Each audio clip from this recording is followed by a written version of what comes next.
Now, we are in a microclimate weather alert, and this morning, the chill is still hanging around this midday.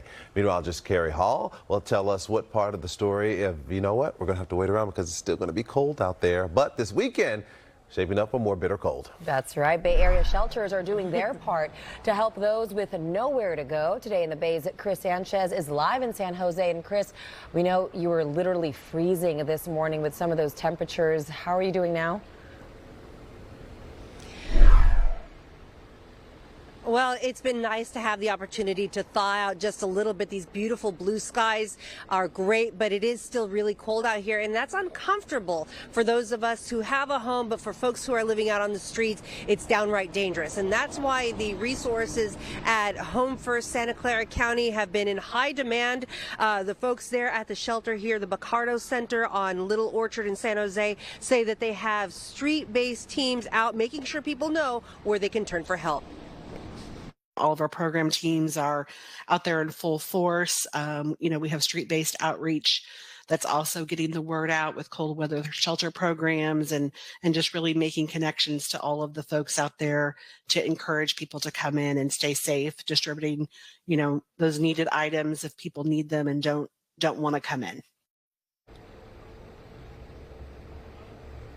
Now, if you are in a position to help, Home First could certainly use it. They have high demand for blankets, more than sleeping bags, warm clothes, gloves, hats, scarves, and ponchos, and you can drop them off, or you can buy through the agency's Amazon wish list.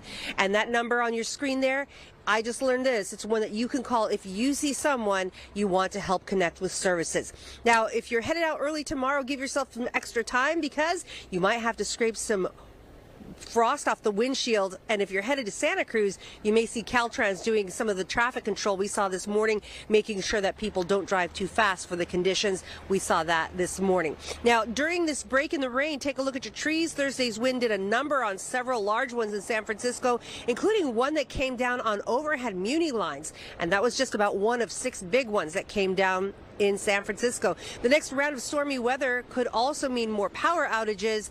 Make sure that you are prepared for that. Almost 2,000 PG&E customers were in the dark, mostly on the peninsula and in the North Bay. Again, the big story tonight will be the freezing temperatures. So if you have some blankets, some warm clothing that you can share, I will post the information on how you can do that on my social pages. In San Jose, Kris Sanchez, NBC Bay Area News.